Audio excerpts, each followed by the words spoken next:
அனைவருக்கும் வணக்கம். தெய்வீக பலன்கள் சேனல் சார்பாக தங்களை அன்புடன் வரவேற்கிறோம். இன்று நம் காணொலியில் காண விரும்புவது மிக சிறந்த சித்தர்களில் ஒருவரான போகர் பற்றியும் அவர் வாழ்க்கை முறை பற்றியும் பழனி ஆண்டவர் பற்றியும் இந்த காணொலியில் பார்க்கலாம். இந்த அலங்காரங்கள், இந்த மலையின் அலங்காரங்கள், சன்னியாசி அலங்காரம் காலை 6:40 மணிக்கு நடைபெறுகிறது. வேடன் அலங்காரம் காலை 8:30 முதல் நடைபெறுகிறது. பாலசுப்பிரமணியன் அலங்காரம் காலை 9 மணிக்கு நடைபெறுகிறது. வைதீகன் அலங்காரம் அதாவது வேட்டையன் அலங்காரம் 12 மணிக்கு நடைபெறுகிறது. ராஜ அலங்காரம் மாலை 5:30 மணிக்கு நடைபெறுகிறது. அடுத்து புஷ்ப அலங்காரம் நேரத்திற்கு ஏற்றாற்போல் நடைபெறுகிறது. முதலில் நவபாசானத்தை பற்றி பார்ப்போம்.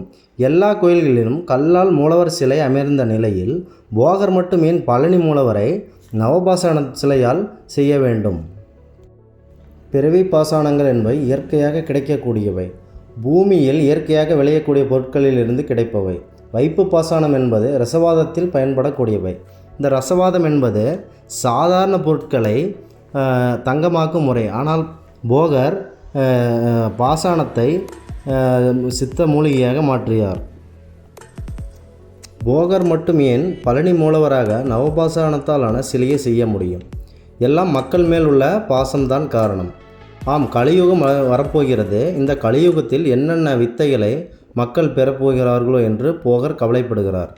இந்த கலியுகம் என்பது எப்படி இருக்கும் என்றால், தாய் தந்தையர்களே ஆண் மக்களை நம்பாது பெண் பிள்ளைகளை மட்டும் நம்புவார்கள். பெண் பிள்ளைகளின் தூய்மை தன்மை ஆகியவை மாயவசத்தால் அழிந்து போகும். ஒருவருக்கு ஒரு மனைவி என்ற நிலை கெடும். அரசனே பெண்களின் கருச்சிதைவுக்கு ஊக்கமும் அளிக்கும். மக்கள் தந்தையை தன் மகனையும் மோசம் செய்வார். பந்த பாசங்கள் அற்று போகும். தன் மகளின் கற்பை தந்தையே சூறையாடுவான். இவ்வாறு கலியுகம் நடைபெறுகிறது. இந்த உலகையே விலகையாக கொடுத்தாலும் கூட நம்மால் இன்னொரு நவபாசான சிலையை உருவாக்கிட முடியாது. எத்தனையோ அரும்பாடுபட்டு உருவான அந்த நவபாசான சிலை சித்தர்களின் சொத்து, தமிழ் மக்களின் பொக்கிஷம், பாரதத்தில் பாதுகாக்கப்பட வேண்டிய பெருமை. அந்த பெருமைக்கு உரிய மனிதரை நாம் கொண்டாடுவோம். அப்படிப்பட்ட மனிதர் தான் நம் போகர். போகரின் தந்தை ஒரு தமிழர் ஆவார். அவர் கடல் கடந்து சீனாவில் வணிகம் செய்து கொண்டு சீன பெண்ணை மணந்தார். போகர் தனது 10 வயது வரை சீனாவில் வாழ்ந்தார். பின்னர் தமிழகம் வந்தார். தமிழ்நாட்டுக்கு வந்த போகர் ஆன்மீக விஷயங்கள் அதிகம் நாட்டம் கொண்டவராக விளங்கினார். சித்தர்களும் ரிஷிகளும் இமயமலைக்கு சென்று தவம் செய்து அரிய சக்திகளை அடைந்திருப்பதை பற்றி கேள்விப்பட்டு தானும் அவ்விதம் இமயமலையை சென்று தவம் செய்து அரிய சக்திகளை அடைவதற்கு ஆசைப்படுகிறார். இமயமலையில் செய்த தவத்தின் பயனாக அவருக்கு ரசவாதம் உள்பட பல அரிய சித்து வகைகள் வசமாயின. இமயமலையில் போகர் தங்கியிருந்த போது அவருக்கு பல சீடர்கள் ஏற்பட்டனர். புலிப்பாணி, கருவூரார், சட்டைமுனி, இடைக்காடர் என 63 பேர் சீடர்களாக இருந்ததாக தெரிகிறது. போகர் தனக்கு தெரிந்த சித்து வித்தைகள் அனைத்தையும் அவர்களுக்கு சொல்லி கொடுத்தார். அரிய சக்திகளுடன் போகர் தமிழகம் நோக்கி வந்து கொண்டிருந்த வேளையில் ஒரு நாள் வீதியில் ஒரு இளம்பெண் தன் கணவனை பறிகொடுத்துவிட்டு அழுந்து கொண்டிருந்தார். அதை பார்த்து போகர் பெரும் கவலைப்படுகிறார். இவன் இருந்தால் என்னென்ன நன்மைகள் இவர்களுக்கு செய்திருப்பான், இவர் குடும்பத்திற்கு என்னென்ன பயன் விளைந்திருக்கும், இவன் தந்தையருக்கு தாய் தந்தையருக்கு என்னென்ன நலன் கொடுத்திருப்பான், இவன் இறக்காமல் இருந்தால் இவன் என்னென்ன உதவிகள் செய்திருப்பான் என்று போகர் சிந்தித்து கொண்டிருக்கிறார். அந்த காட்சி அவரின் உள்ளத்தை வருத்தியது. மரணம் என்பது எத்தனை கொடியது! இந்த இளம்பெண் வயதில் எல்லோரையும் அனாதையாக்கிவிட்டு மரணம் அவன் உயிரை பறித்து சென்று விட்டது என்று போகர் பெரும் கவலைப்படுகிறார். இந்த வருத்தத்துடனே அவரது மனம் இறப்பே இல்லாமல் இருக்க மருந்து ஒன்று காண வேண்டும், இல்லையென்றால் இறந்தவர்கள் மீண்டும் உயிர்ப்பிக்கும் வழி காண வேண்டும் என்று சிந்திக்க ஆரம்பிக்கிறார் போகர். இந்த 2 மார்க்கங்களும் வெற்றி அடைய வேண்டுமென்றால் நாம் சஞ்சீவி மார்க்கத்தை அடைய வேண்டும் என்று முடிவு செய்தார். அந்த வழியை திரும்பி போகர் இமயமலைக்கு சென்று தவம் செய்து சித்தர்களிடம் அதற்கான வழியை கேட்கிறார். இறந்தவர்களை பிழைக்க வைக்க மரணமாற்று மூலிகை இருக்கின்றன. அந்த மூலிகைகளை செயல்பட வைக்க சஞ்சீவினி மந்திரங்களும் இருக்கின்றன. ஆனால் அவைகள் சித்தர்களாகிய நமக்கு சித்து வித்தைகள் செய்வதற்கு மட்டுமே உதவக்கூடியவை. இது மேருமலை சித்தர்கள் மட்டுமே அறிந்த இரகசியம் என்று இமயமலை சித்தர்கள் போகரிடம் தெரிவிக்கின்றனர். மரணமாற்று மூலிகை இரகசியத்தை அறிய மேருமலையை நோக்கி பயணம் மேற்கொண்டார் போகர். தன் குருவை காண போகர் தன் காலங்கிநாதரை அங்கு காண சென்றார். அங்கு காலங்கிநாதரின் சமாதி ஒன்றுதான் கண்ணில் தென்பட்டது. கண்ணில் சுற்றி எங்கேயும் பார்த்தார். அங்கு காலங்கிநாதர் சமாதி மட்டுமே தென்பட்டது. அங்கே யார் இருப்பார் என்று போகர் சற்று சுற்றுப்புறம் திரும்பி பார்க்க திடீரென ஒரு சித்தர் கூட்டம் அவர் கண்ணெதிரே தோன்றியது. என்ன போகர் இங்கு வந்திருக்கிறாய்ன்னு கேட்க, நான் காலங்கிநாதருடைய சிஷியன், நான் இங்கு வந்தேன் என்று கேட்கார். எதற்காக வந்தாய் என்று கேட்க, நான் மரணமாற்று மூலிகை மந்திரம் காண இங்கு வந்தேன் என போகர் கூறுகிறார். அதற்கு அந்த சித்தர்கள் கூட்டம் சிரித்தனர். போகா, காலங்கிநாதருக்கு நீ மட்டும் சீடன் அல்ல, நாங்கள் அனைவரும் அன்றாடம் அவரை தொழுது வணங்கி கொண்டிருக்கும் சீடர்கள் ஆவோம். உன்னைப்போல் என்றே ஒரு நாள் வணங்கக்கூடிய சீடன் அல்ல, நாங்கள் அனைவரும் குருவின் நிலையிலே இருக்கக்கூடிய சீடர்கள் ஆவோம் என்று அந்த மற்ற சித்தர்கள் கூட்டம் கூறினர்.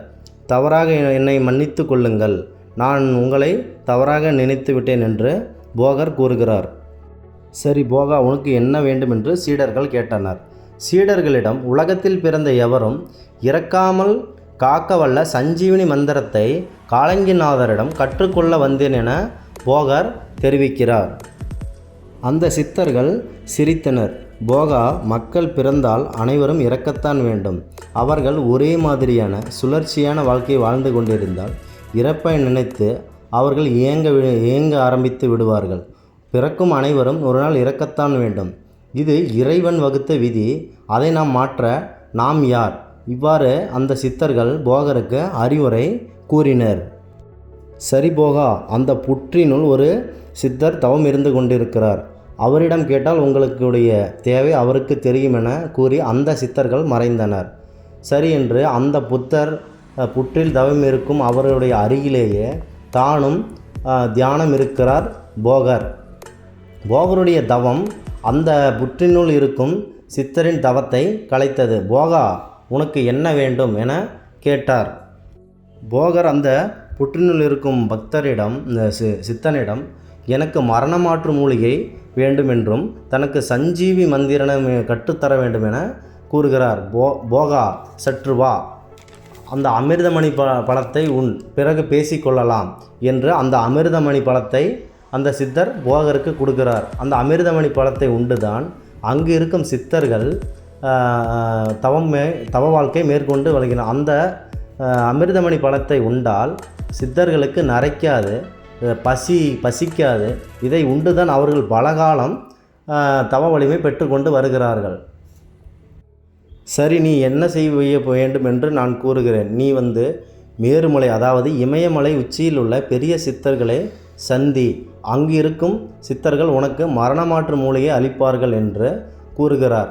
அவ்வாறு அங்கு சென்று மரணமாற்று மூலிகையை அந்த சித்தர்களிடம் பெற்று சஞ்சீவினி மந்திரத்தையும் கற்றுக்கொண்டு அதன் வழிமுறைகளையும் அந்த சித்தர்கள் கூறுகிறார்கள். அந்த வழிமுறை கூறிவிட்டு, இந்த மந்திரம் உனக்கு உதவாது என்று சிரித்தபடியே போகரிடம் சொல்லுகிறார்கள். அதை கேட்ட போகர், ஏன் இவ்வாறு நம்மை பற்றி கூறுகிறார்கள், ஏன் இந்த மந்திரம் நமக்கு செல்லாது என்று சிந்தித்து கொண்டே அந்த மந்திர சக்திகளை பெற்றுக்கொண்டு நடக்க தொடங்கினார். இவ்வாறே நடந்து கொண்டு வந்த வேளையில் அங்கே மற்ற சித்தர்கள் தவம் இருந்து கொண்டு இருக்கிறார்கள். அவர்கள் மீது போகர் தன்னை அறியாது கை கால்கள் படுகிறது. அந்த சித்தர்களின் தவங்கள் கலைகிறது. அதை தெரியாமல் போகர் நடந்து கொண்டே, ஏன் இவ்வாறு நடைபெற்றது, மக்களுக்கு நாம் உதவி செய்யத்தானே வந்தோம், இந்த மந்திரம் நமக்கு ஏன் பயன்படாது என்று சித்த பிரமை பிடித்தவர் போல நடந்து கொண்டு வருகிறார். நடுமொழியில் அனைத்து அங்கு தியானம் செய்து கொண்டிருந்த சித்தர்கள் மீது கைகால்கள் பட்டு அவர்கள் தவம் கலைகிறது. அவர்கள் கடும் கோபத்துடன் எந்திருக்கிறார்கள். எழுந்து, போகானில், ஏன் இவ்வாறு செய்து கொண்டு போகிறார், எங்களின் தவத்தை ஏன் கலைத்தாய், நீ இந்த சஞ்சீவினி மந்திரத்தை அடைந்ததால் தான் உனக்கு இவ்வளவு ஆணவம் வந்ததா, இது உனக்கு பலிக்காது என்று அந்த இடத்திலேயே சாபம் கொடுக்கிறார்கள். போகர் மிகுந்த வருத்தத்துடன் பார்வதி தேவியை வேண்டுகிறார். அம்மா, இவ்வாறு நடந்துவிட்டது, நான் தெரியாமல் இவர்கள் மேல் கால்பட்டது, அதற்கு இவர்கள் இந்த சாபத்தை தனக்கு வழங்கிவிட்டார்கள் என கூற, பார்வதி தேவி, இது எல்லாம் கடவுள் பணி போகா, நீ இவ்வாறு செய்ய வேண்டாம், மனிதன் பிறந்தால் அவன் ஒரு நாள் இறக்க வேண்டும். இதை நீ மாற்ற இயலாது. அதற்கு பதிலாக அவர்கள் பிறந்து வாழ்ந்து முடியும் வரை ஆரோக்கியமாக வாழ ஒரு மருந்தை ஒன்று உருவாக்கு என கூறுகிறார் பார்வதி தேவி. போகா, உன்னுடைய சபதத்தை நீ மேற்கொள்ள ஒரே வழிதான் உள்ளது. மூலிகை பொருட்களை பாசானமாக்கி மருந்தாக மக்களுக்கு கொடு, அல்லது தனது மகனுக்கு சிலை செய்யுமாறு பார்வதி தேவி கட்டளையிடுகிறார். அவ்வாறு நாம் ஏன் தனது முருகனுக்கு சிலை செய்து அந்த நவபாசான சிலையால் அந்த சிவம் பூஜைக்கு கொடுக்கும் அந்த தீர்த்தத்தை மக்களுக்கு கொடுத்தால் அவை பாசானமற்று நல்ல மருந்தாக மாறும் என போகர் யோசிக்கிறார். முருகனுக்கு சிலை செய்து மக்கள் பயன்பெறும் வகையில் அந்த சிலையை பிரதிஷ்டை செய்ய வேண்டும் என போகர் அம்மன் கூறியது போல ஒரு முடிவுக்கு வருகிறார். போகர் வைத்தியம் செய்வதில் சிறந்தவர் என்றால் அவர் நோய்க்காக மக்களுக்கு அளித்த மருந்துகள் பலன் தராமல் எதிர்மறையான விளைவுகளையே உண்டாக்கின. ஆனால் அகத்தியர் கொடுக்கும் மருந்துகள் சிறந்தவையாக விளங்கின, மக்களுக்கு நோய் தீர்த்தன. ஆனால் தொழில் முறையில் அகத்தியர் இவருக்கு போட்டியாக விளங்கினார். இது போட்டியை தவிர பொறாமையாக மாறவில்லை. தன்னுடைய மருந்துகளை விட அகத்தியரின் மருந்துகள் மக்களுக்கு எப்படி நோய் தீர்த்தன என்பதும், ஏன் தன்னால் அளிக்கப்படும் மருந்துகள் நோய் தீர்ப்பதில் தோல்வியடைகிறது என்பது போகருக்கு சற்று விளங்கவில்லை. அதற்கான காரணத்தை அகத்தியரிடமே போகர் சென்று கேட்டார். அகத்தியரும் போகரின் மருந்துகள் தோல்வியதற்கான காரணத்தை விளக்கினார். போகா, நீ நோய் தீர்க்க என்னை நாடி வருபவருக்கு நான் பஷ்பம், வில்லை போன்ற எளிய மருந்துகளை கொடுத்து குணமாக்குகிறேன். நீயோ மூலிகைகள் மூலம் தயாரித்த பாசான வகை மருந்துகளை நோய் தீர்க்க கொடுக்கிறாய். உன் மருந்துகள் நோய்க்கு உரிய சரியான மருந்துகள் என்றாலும் அவைகள் வீரியம் அதிகமானவை. இன்னும் அவைகளின் சக்தியை நீர்த்து போக செய்தல் வேண்டும். வீரியத்துடன் அவைகளை நோயாளிகளுக்கு அப்படியே தருவதால் தான் நோய் எதிர்ப்பு சக்தி உள்ளவர்களுக்கு நல்ல பலனளிக்கிறது. அந்த ஆற்றல் குறைந்தவர்களுக்கு நோயின் தீவிரம் அதிகமாவதால் சில சமயம் அவர்கள் மரணம் அடைகிறார்கள். உன்னுடைய மருந்துகளின் வீரியத்தை குறைத்தொழிய அது எல்லோருக்கும் ஏற்ற நோய் தீர்க்கும் மருந்தாக மாறாது. அவைகள் எல்லோருக்கும் ஏற்ற மருந்தாக மாற அன்னை புவனேஸ்வரியின் ஆசிகள் தேவை. நீ அவளை சந்தோஷப்படுத்த கௌரி பூஜையொன்று செய்.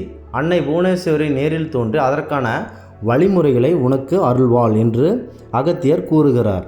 அகத்தியர் கூறியவாறு இவர் கேட்கிறார். போகர் பரிசோதனை செய்யும் இடங்களாக கன்னிவாடி, கதிர்காமம், ரோமபுரி ஆகிய இடங்களில் பயிற்சி மேற்கொண்டார். இந்த கன்னிவாடி மலை திண்டுக்கல்லில் இருந்து ஒட்டன்சத்திரம் செல்லும் நெடுஞ்சாலையில் மேற்கு தொடர்ச்சி மலையில் நீண்ட சிவலிங்கம் போல் காட்சியளிக்கும் மலைதான் இந்த கன்னிவாடி மலை.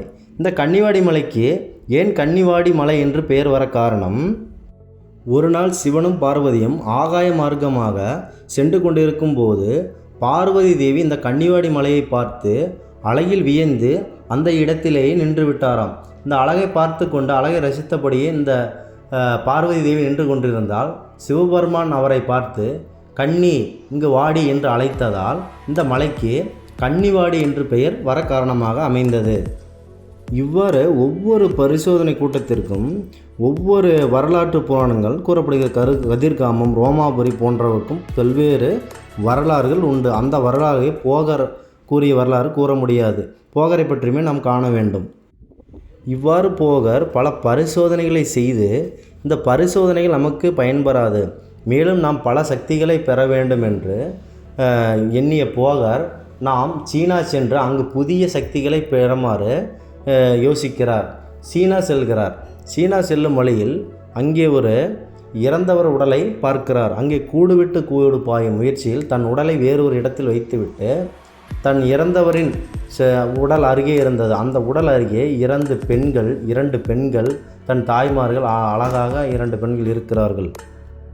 அந்த இன்பமான குடும்பத்தை பார்த்து அந்த இளைஞரின் உடலில் தான் கூடுவிட்டு கூடு பாய்ந்து அந்த இன்பமான வாழ்க்கையை வாழ போகர் விரும்புகிறார். அந்த இன்பமான வாழ்க்கையை வாழலாம் என போகர் நினைத்து அந்த இன்பமான வாழ்க்கையில் வாழ்ந்து கொண்டு வருகிறார். அந்த உடலில் போகருடைய சக்திகள் அனைத்தும் இழக்கின்றன.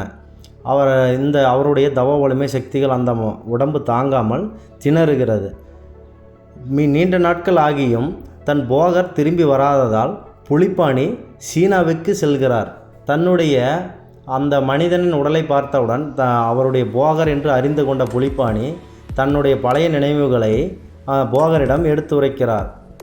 போகர் தன்னுடைய உடம்பை, சரி நாம் தமிழகம் செல்ல வேண்டும், இவ்வாறு மருந்து மாற்று மூலிகை நாம் செய்ய வேண்டும் என்று போகர் தமிழகம் செல்ல விரும்ப தன் உடலை காண அங்கு வருகிறார். தன் உடலை நீண்ட நாள் யாரும் கண்டுகொள்ளாததால் போகர் வந்து தன்னுடைய உடலை கண்டுகொள்ளாததால் அந்த உடல் மறைந்து போகிறது. தான் எவ்வாறு இங்கு என்று திகைக்கிறார். எப்படி நாம் தமிழகம் செல்வது என போகர் வருந்துகிறார். போகர் தான் எப்போது தமிழகம் திரும்புவது என தெரியாமல் புலம்புகிறார். அப்போது புலிப்பாணி, ஐயா நீங்கள் வருத்தப்பட வேண்டாம், நான் உங்களை தமிழகம் தன் முகுதையில் ஏற்றி செல்கிறேன் என புலிப்பாணி கூறுகிறார். சரி என்று புலிப்பாணி தமிழகம் போகரை அழைத்து வருகிறார். அழைத்து வந்து தன் மந்திரங்கள் அனைத்தும் மறந்த நிலையில் போகர் இருக்கிறார். தனக்கு மந்திரம் மறந்ததை புலிப்பாணியிடம் போகர் கேட்கிறார். புலிப்பாணி பயத்துடன், குருவே நீங்கள் தான் எனக்கு குரு, நான் உங்களுக்கு குருவாக மாற முடியாது என்று சொல்ல, இல்லை இல்லை நீங்கள் என் மந்திரத்தை உபதேசித்தால் மட்டுமே நான் பழைய நிலைக்கு வர வேண்டும் என போகர் புலிப்பாணியிடம் மன்றாடி கேட்டுக்கொள்கிறார். நான் இவ்வாறு நான் உங்களுக்கு மந்திரம் சொல்ல முடியாது, நீங்கள் எனக்கு குருவாக இருக்கின்றீர்கள், நான் உங்களுக்கு குருவாக மாற மாட்டேன் என கூற, அப்போது பிரணவ மந்திரம் இவ்வாறு தான் மறந்தது என கதையை போகர் கூறுகிறார். இந்த பிரணவ மந்திரத்தை பற்றி புலிப்பாணியிடம் போகர் கூறுவது, ஒரு நாள் கைலாயத்திற்கு பிரம்மதேவர் வந்து கொண்டிருக்கிறார். வரும் வேளையில் விநாயகரும் முருகப்பெருமானும் விளையாடி கொண்டிருக்கிறார்கள். வழக்கமாக விநாயகனை பார்த்து வணங்கிவிட்டு செல்கிறார். முருகனை பாலகன் என்று நினைத்து முருகனுக்கு உபதேசம் செய்யாமல் கைலாயத்திலிருந்து சிவபெருமானை கண்டு மறுபடியும் சென்று விடுகிறார். என்னை வணங்கவில்லை என முருகர் கூறுகிறார். இது எல்லாம் பெரியவர்கள் விஷயம், உனக்கு ஒன்றும் தெரியாது என விநாயகர் கூறுகையில், இவருக்கு தர்க்க மந்திரம் நாம் உபதேசிக்க வேண்டும் என பிரம்மதேவர் வரும் வழியில் தனக்கு பிரம்ம மந்திரத்தை கூறுங்கள் என முருகர் கேட்கிறார். முருகர் கேட்கும்போது பிரணவ மந்திரம் மறந்து விடுகிறது. பிரணவ மந்திரம் உனக்கு தெரியாத காரணத்தால் தங்களை நான் சிறையில் அடைப்பேன் என தனக்கு வணக்கம் செய்யாததால் தனது இறைவன் பிரம்மனை சிறையில் அடைக்கிறார்கள். தான் பிறக்கும் தொழில் அனைத்தையும் முருகன் ஏற்றுக்கொண்டு மக்களை படைக்கும் தொழிலை முருகன் கையில் எடுக்கிறார். கையில் எடுத்து முருகன் அனைத்து மக்களையும் தானே படைக்கும் தொழிலில் முருகன் இறங்குகிறார். முருகன் படைக்கும் அனைத்து மக்களும் நல்ல அறிவுடன் நல்ல வாயிலுடன் வாழ்ந்து வருகிறார்கள். இவர்கள் முருகன் படைக்கும் மக்கள் அனைவரும் நீண்ட ஆயுளை பெற்று இறக்காமல் இருந்தனர். அப்போது பூமாதேவி பாரம் தாங்காமல் சிவபெருமானிடம் முறையிடுகிறார். சிவபெருமானோ முருகனிடம் வந்து படைக்கும் தொழில் அவருக்குத்தான் வேண்டும், அவரை விடுதலை செய்ய வேண்டும் என பிரம்மதேவரை விடுதலை செய்ய என சிவபெருமான் கேட்டுக்கொள்கிறார். முருகன் சரி நான் பிரம்மதேவரை விடுவிக்கிறேன், அதற்கு தான் பிரணவ மந்திரத்தை நீங்கள் கூறுங்கள் என முருகன் கேட்க, தந்தைக்கு முருகன் வாயால் இந்த பிரணவ மந்திரத்தை கேட்க ஆசை. அதனால் பிரணவ மந்திரம் தன் சிவபெருமானுக்கு தெரியாது என்று காரணமில்லை, முருகன் வாயால் கேட்க ஆசைப்படுகிறார். அந்த இடத்தில் ஓதிமலையில் இந்த மந்திரத்தை முருகன் ஓதுகிறார். இதனால் இந்த மலைக்கு இங்கே ஓதிமலை என்றும் பெயர் வருகிறது. இந்த நிகழ்வை புலிப்பாணியிடம் தெரிவிக்கிறார். தாங்கள் இதுபோல என்னிடம் இந்த மந்திரத்தை உபதேசிக்க வேண்டாம், ஒரு தண்டத்துக்கு இந்த மந்திரத்தை உபதேசியுங்கள், அவ்வாறு நான் இந்த மந்திர சக்திகளை பெற்றுக்கொள்கிறேன் என புலிப்பாணியிடம் போகர் வேண்டுகிறார். அவ்வாறே அந்த தண்டத்துக்கு புலிப்பாணி அனைத்து மந்திரங்களையும் கற்றுக் கொடுக்கிறார். அவ்வாறே அந்த காதில் கேட்டுக்கொண்டு போகர் அனைத்து மந்திர சக்திகளையும் பெற்றுக்கொள்கிறார். அஷ்டம சித்திகள் மட்டும் போகருக்கு அந்த சக்திகள் அவருக்கு கற்றுக்கொள்ள முடியவில்லை. மேலும் பல சக்திகள் பெற முடியாததால் போகர் தவித்து கொண்டு இருக்கிறார். மேலும் முருகனையும் அம்பாளையும் வேண்டி அந்த அஷ்டம சக்திகளையும் பெறுகிறார். இவ்வாறு மேலும் தான் இந்த பாசான சிலை செய்வதற்கு மேலும் பல சக்திகள் பெற கடும் தவத்தை மேலும் மேற்கொண்டு பல சக்திகள் பெற வேண்டும் என போகர் நினைக்கிறார். மேலும் பல சக்திகள் பெற பைரவர் சிலை காவலுக்கு தவம் செய்ய பைரவர் சிலை ஒன்றை செய்கிறார். இந்த பைரவர் சிலை பாசான முறையில் செய்கிறார்.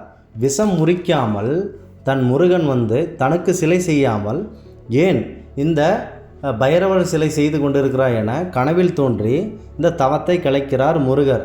இந்த சிலையை பாதியிலேயே விட்டுவிட்டு இந்த தவத்தையும் கலைத்துவிட்டு போகர் தன் முருகன் சிலை செய்ய பழனிமலையை நோக்கி புறப்படுகிறார். இந்த பாசான முறையில் செய்த பாசான சிலைக்கு இந்த பைரவர் சிலையின் மீது செய்தும் அபிஷேகங்கள் அனைத்தும் மக்கள் யாரும் அருந்துவதும் இல்லை. அந்த மாலையை அனைத்து கோயில் மேலே மட்டுமே போட்டு விடுகிறார்கள்.